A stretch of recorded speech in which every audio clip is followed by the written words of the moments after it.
تعالیٰ نے آدمی کی اصلاح کے لیے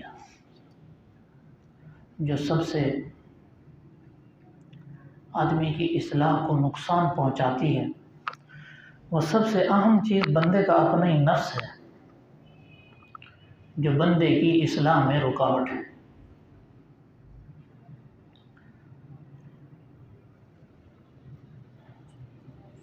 بندے کے دل کے اندر اس وقت تاریکی اور ظلمت چھانا شروع ہو جاتی ہے کہ جب آدمی کوئی گناہ کرتا ہے،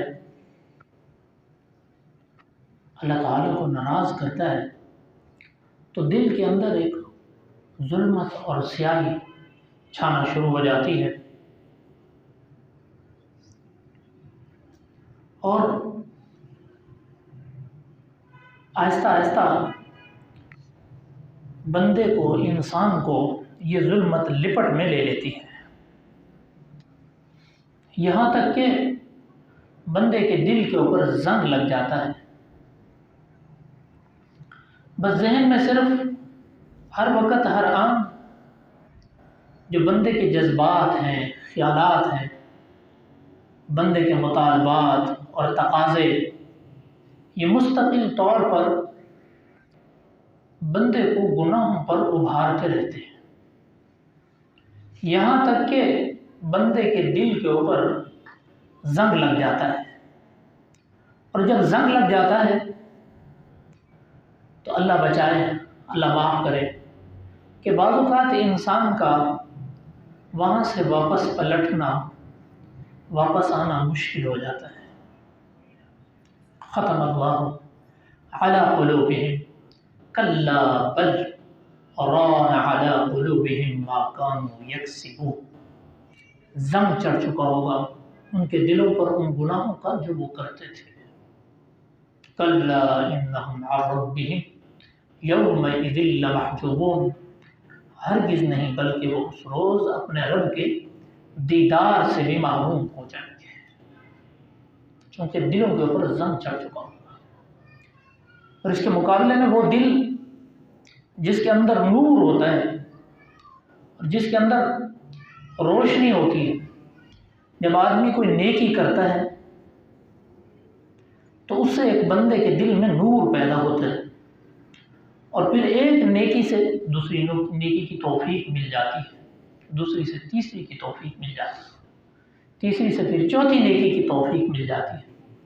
تو اسی طرح دل منور اور روشن ہو جاتا ہے، اور پھر کسی وقت بندے کے دل کے اوپر اگر کوئی خیالات بھی ہوتے ہیں، لیکن ان خیالات کا بندے کے اوپر تسلط قائم نہیں ہوتا کہ یہاں تک کہ وہ گناہ پر گزرے، بلکہ اس کی دل کے اندر اتنا نور ہوتا ہے، اتنی نیکی ہوتی ہے کہ انسان بچ نکلتا ہے گناہوں سے۔ اسی چیز کا تذکرہ اللہ کے نبی صلی اللہ تعالیٰ علیہ وسلم نے اپنی ایک حدیث میں فرمایا۔ حدیث کا مفہوم ہے کہ جب انسان کوئی گناہ کرتا ہے تو دل پر ایک سیاہ نقطہ لگ جاتا ہے، پھر اور کرتا ہے اور سیاہ نقطہ لگ جاتا ہے، پھر اور کرتا ہے پھر اور سیاہ نقطہ لگ جاتا ہے، یہاں تک کہ پورے دل کو اپنے لپٹ میں لے لیتا ہے اور پھر زنگ لگ جاتا ہے۔ تو اسی چیز کا ذکر فرماتے ہوئے اللہ کے نبی صلی اللہ علیہ وسلم نے فرمایا کہ اپنے گناہوں کی معافی مانگتے رہا کرو اللہ تعالیٰ سے، اور اپنے گناہوں سے توبہ کرتے رہا کرو ہر آن ہر لمحہ، تاکہ اصرار کرنے والوں میں شامل نہ ہو جاؤ۔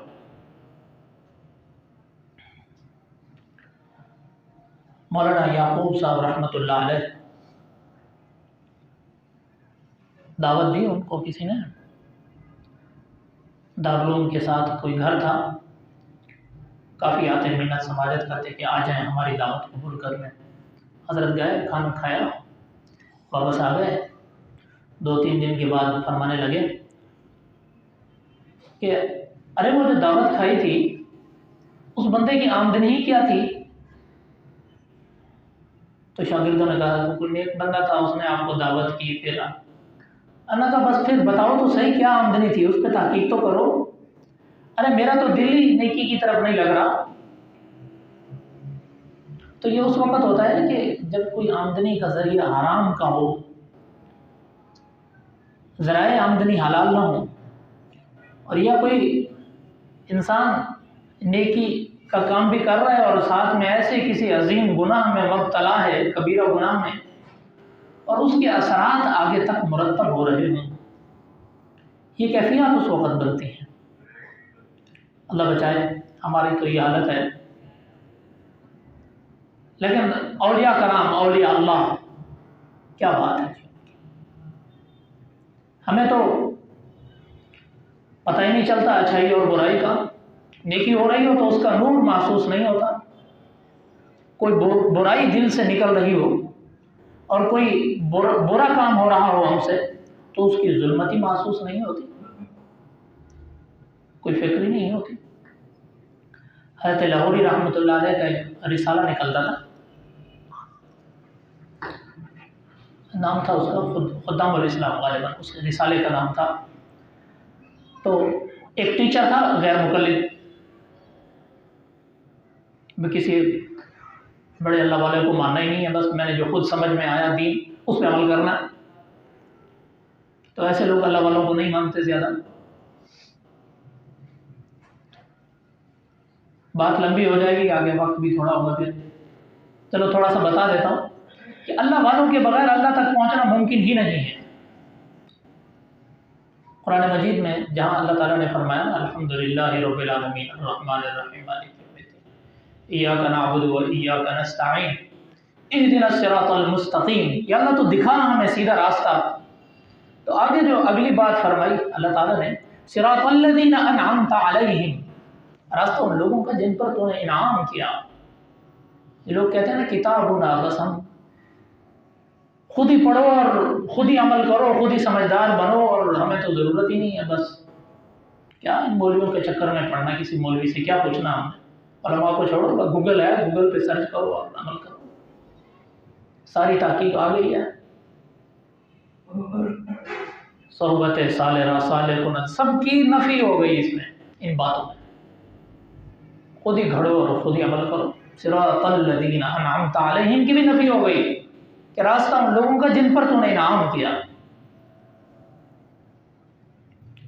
تو وہ اس غیر مقلد نے جب وہ رسالہ پڑھا تو اس میں حضرت نے ایک بات لکھی ہوئی تھی کہ اگر آدمی حلال کھائے اور حلال کمائے اور نیک اعمال کرے تو اس کو حلال حرام کی تمیز ہونے لگ جائے۔ تو اس نے جب یہ پڑھا تو اس نے اپنے اسکول کے سارے ماسٹروں کو جمع کیا، اس نے کہا یار یہ لاہور میں ہے، اس کا نام ہے احمد علی لاہوری، اور یہ ایسی ایسی بات لکھ رہا ہے۔ تو اس ماسٹر صاحب نے اعلان شروع کر دیا ہے، وہ یار کسی کے پاس سود کے 5 روپے ہیں، اس زمانے میں 5 روپے بھی بڑی چیز، کوئی 2 روپے 3 روپے کسی کے پاس سود کے ہوں، وہ کہیں سے اس نے تلاش کر لی۔ انہوں نے کہا اس کے ہم لیتے ہیں پھل سود کے پیسوں کے، اور ہم اپنی حلال کی روزی میں سے بھی پیسے اکٹھے کر کے اس کے بھی پھل لیتے ہیں، اور ان سارے سیبوں کو مکس کر لیتے ہیں اور نشان لگا لیتے ہیں، یہ سود والے ہیں، یہ بغیر سود والے ہیں، اور جاتے ہیں ان کو ہدیہ کرتے ہیں، دیکھتے ہیں یہ بابا جھوٹ بول رہا ہے یا سچ بول رہا ہے۔ صراط الذین انعمت علیہم، راستہ ان لوگوں کا جن پر تو نے انعام کیا۔ اس کے بغیر اللہ کے نبی صلی اللہ علیہ وسلم تک پہنچنا ہی ناممکن ہے۔ جو سینہ بسینہ اللہ تعالیٰ کی طرف سے، اللہ کے نبی صلی اللہ علیہ وسلم کی طرف سے جو نور ہے ایک چلا آ رہا ہے، اس سلسلے کو ختم نہیں کیا جا سکتا۔ تو وہ وہاں گئے تو 4-5 ماسٹر صاحبان لاہور میں جب پہنچے اکاڑا سے، تو انہوں نے کہا کہ حضرت ہم آپ کی زیارت کے لیے ہیں، یہ آپ کا ہدیہ ہے۔ حضرت لاہوری رحمۃ اللہ علیہ نے ان کی طرف دیکھا اور جب پھلوں کی طرف نظر پڑی تو فرمایا کہ یہ سیب تمہارے ہیں، یہ میرے ہیں، یہ تمہارے ہیں، یہ میرے ہیں، یہ تمہارے ہیں، یہ میرے ہیں، یہ لو اٹھاؤ لے جاؤ۔ میں حضرت اللہ کے لیے معاف کر دو، ہمیں بیعت کر لو، دبا جاؤ، تم مجھے چیک کرنے کے لیے آئے تھے، تم بیعت ہونے کے لیے نہیں آئے تھے، چلے جاؤ۔ اٹھا دیا، بھگا دیا۔ وہ بھی اصلاح کا ایک طریقہ تھا ان کا۔ اللہ والوں کی نظر بھی گہری ہوتی ہے کہ جو چھانٹا ہوا ہوگا وہ آ جائے گا، جس کو اصلاح کی ضرورت نہیں ہوگی وہ چلا جائے گا۔ تو وہ جو ماسٹر تھا جس نے خدام الاسلام رسالے کا مطالعہ کیا تھا، وہ کہنے لگا کہ سارے تو چلے گئے، میں وہیں رہ گیا۔ میں رات اسٹیشن پہ اور ادھر ادھر ایسے گھومتا رہا، پھرتا رہا، اور بے چینی تھی دل میں، بڑا پریشان تھا کہ ہائے کیا بنے گا، میں نے اتنا بڑے اللہ والے پر بدگمانی کی۔ تو وہ وہاں گئے، صبح کی نماز کے بعد حضرت مراقبہ کرواتے تھے اور اللہ تعالیٰ کا ذکر کرواتے تھے، اور پھر اس کے بعد بیعت فرماتے تھے، لوگ آتے تھے بیعت ہوتے تھے۔ تو ماسٹر صاحب کہنے لگے کہ میں پیچھے لین میں بیٹھ گیا، تو دور سے جب ان کی نظر میرے اوپر پڑی، مسکرائے اور فرمایا کہ تو آ گیا، چلو آجا آجا، پکا تو بند کرو، یہ گرمی تھی۔ تو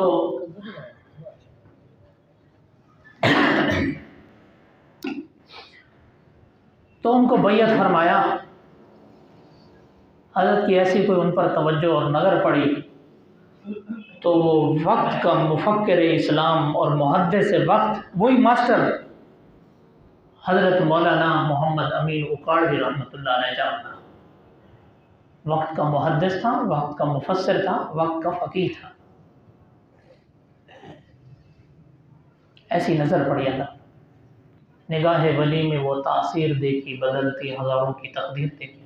ہمارے جو مرشد ہیں نا مولانا عبداللہ احمد صاحب اعلیٰ سندھی، پچھلے بدھ کو یہاں تشریف لائے تھے بہاولپور، معذرت کے ساتھ جو پچھلا جمعہ تھا اس میں میری حاضری تو تھی، پر ہمارے علم میں نہیں تھا کہ وہ بہاولپور تشریف لا رہے ہیں، تو اس وجہ سے میں یہاں اعلان نہ کر سکا ان کی آمد کا۔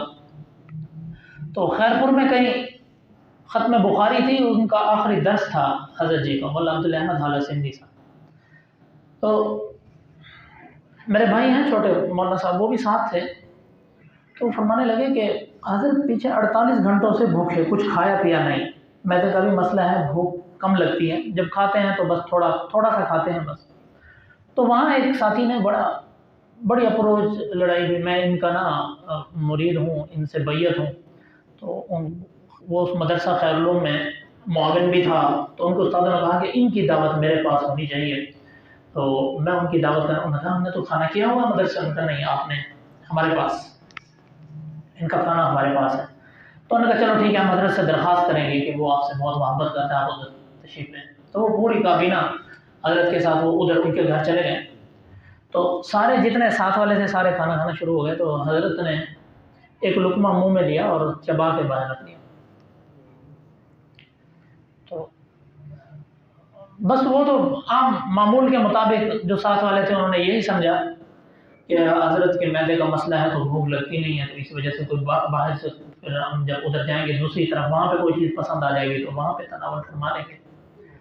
تو جو میرے چھوٹے بھائی ہیں مولوی صاحب، ان کو بڑا تحقیق کا شوق رہتا ہے، تو کہنے لگے کہ میں ان کے گھر ان کے بھائی سے رابطہ کیا، میں نے کہا بھی اس کی رزق کا سلسلہ کیا ہے، اس کا کیا کماتا ہے؟ انہوں نے کہا بالکل ٹھیک، اس کا تو بھٹا ہے اینٹوں کا۔ انہوں نے کہا نہیں، قریبی زمانے میں اس میں کوئی چینجنگ آئی ہے رزق کے وہاں؟ انہوں نے کہا ہاں، آج سے 5 مہینے پہلے اس نے سود پہ قرضہ اٹھایا تھا۔ تو اللہ تعالیٰ کے جو ولی ہوتے ہیں ان کے دل ایسے مجلہ مصفہ ہوتے ہیں، اللہ تعالیٰ کی خیشیت سے اور محبت سے ایسے پر نور ہوتے ہیں، بھرے ہوئے ہوتے ہیں کہ ان کو پتہ چل جاتا ہے کہ اس چیز میں ظلمت ہے، اس چیز میں نور ہے۔ وہ اپنے اندر کی ایک جو ان کے دل کی آنکھ ہوتی ہے، بینائی ہوتی ہے، وہاں سے وہ معلوم کر لیتے ہیں، کیونکہ انہوں نے اپنے آپ کو پاک رکھا ہوتا ہے، حلال حرام کی تمیز کی ہوتی ہے۔ جب خود انسان اپنے آپ کو حرام سے اتنا بچائے تو پھر جس حرام کا علم نہیں ہوتا بندے کو، اللہ تعالیٰ خود اس کو بچا لیتے ہیں اس حرام سے۔ اللہ اس کے پیٹ میں حرام لقمہ جانے نہیں دیتا۔ اللہ اکبر کبیرہ۔ تو بات چل رہی تھی کہ جب انسان کا دل بالکل سیاہ ہو جاتا ہے اور اس کے اوپر سیاہ نقطے لگ جاتے ہیں اور وہ پورا انسان کو اپنے لپٹ میں لے لیتا ہے، تو اس وقت کیا ہوتا ہے؟ فَأَلْهَمَهَا فُجُورَهَا وَتَقْوَاهَا قَدْ أَفْلَحَ مَنْ زَكَّاهَا۔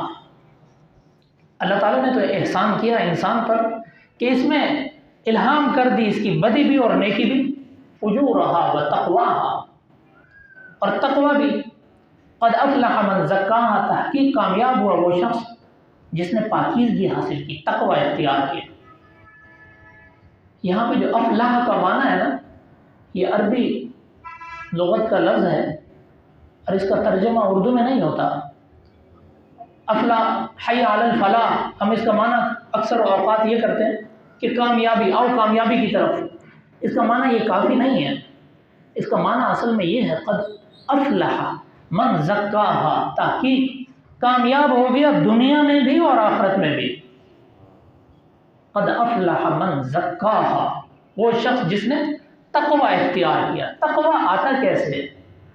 تقوی آتا ہے دل پر چوٹیں لگانے سے،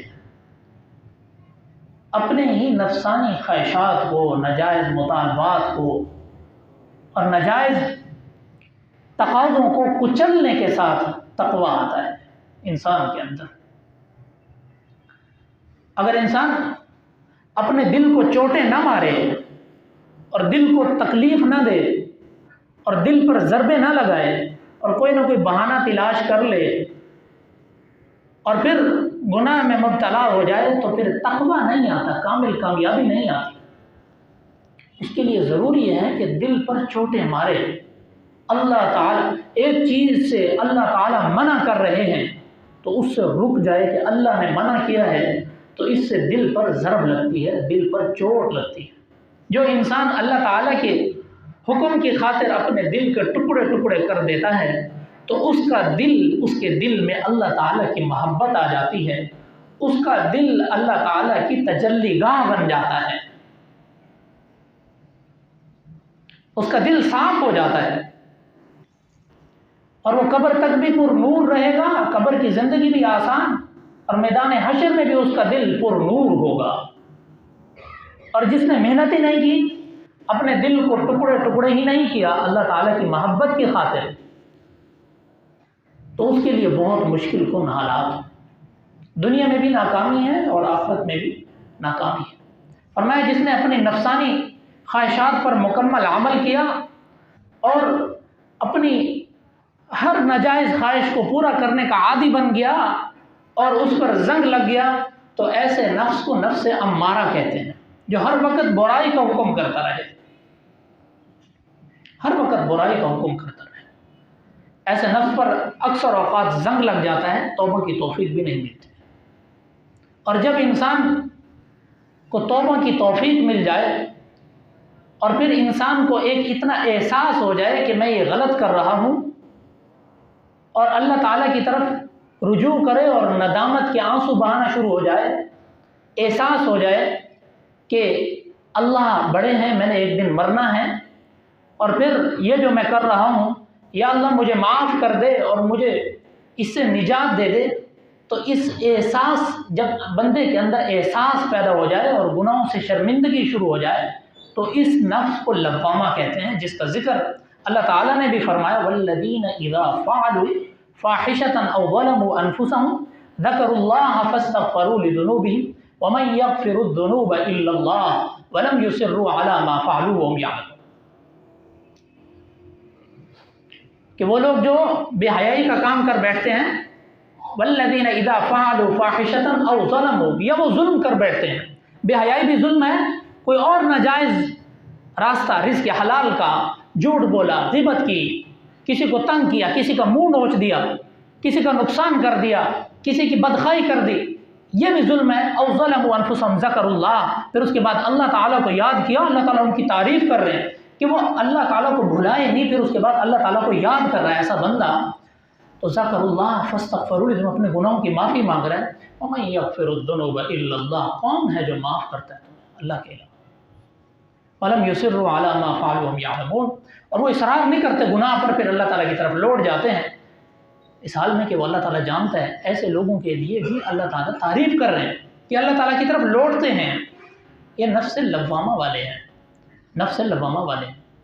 اور وہ لوگ جن کا دل پورا پر نور ہو گیا، نیکیاں کر کر کے ان کا دل بالکل روشن ہو گیا، اور وہ گناہ کرتے نہیں، دل میں گناہ کا خیال تو آتا ہے پر وہ خیال کارآمد نہیں ہوتا، اس کے اندر اتنی استطاعت نہیں ہوتی کہ وہ بندے کے دل و دماغ پر مسلط ہو جائے، تو وہ نیکی پر گامزن رہتے ہیں۔ ایسے لوگوں کے بارے میں فرمایا کہ یہ نفس مطمئنہ والے ہیں، بالکل ان کا دل مطمئن ہو جاتا ہے۔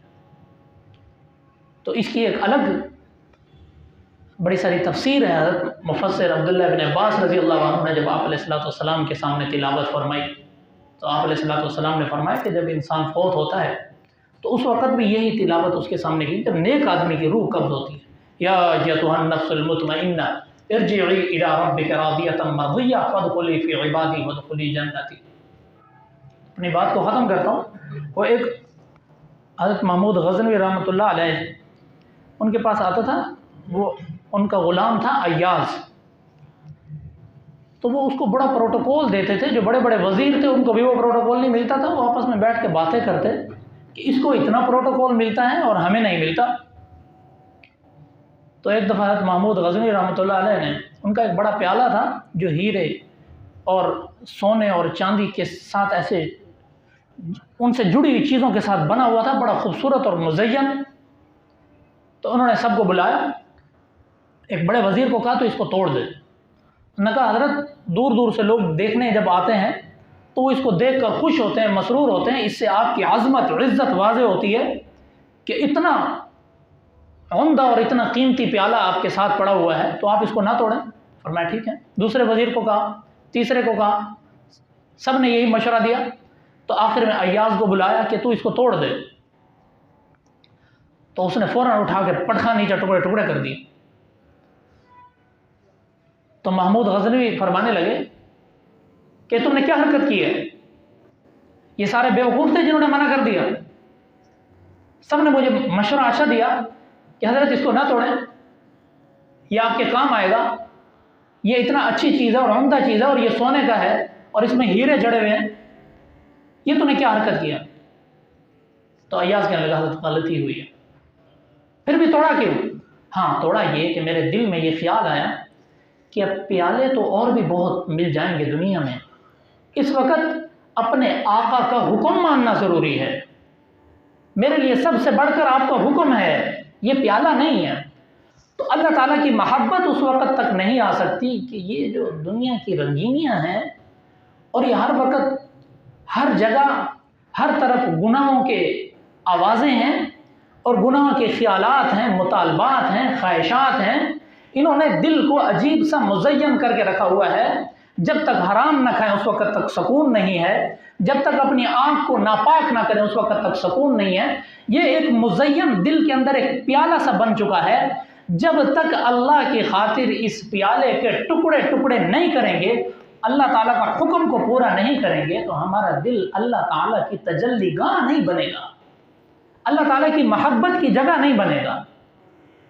تو اللہ تعالیٰ سے دعا ہے کہ اللہ تعالیٰ ہمیں اپنی ساری کی ساری نفسانی خواہشات اور اس دل کے پیالے کو ٹکڑا ٹکڑا کرنے کی توفیق عطا فرمائے اور اپنی محبت ذات عالی کی عشق عطا فرمائے۔ وآخر دعوانا الحمدللہ رب العالمین۔ السلام علیکم۔ یوٹیوب پہ ہماری ویڈیوز دیکھنے کے لیے مولانا حسنین آفیشیل کو سبسکرائب کریں اور بیل آئیکن کو کلک کریں۔ جزاک اللہ۔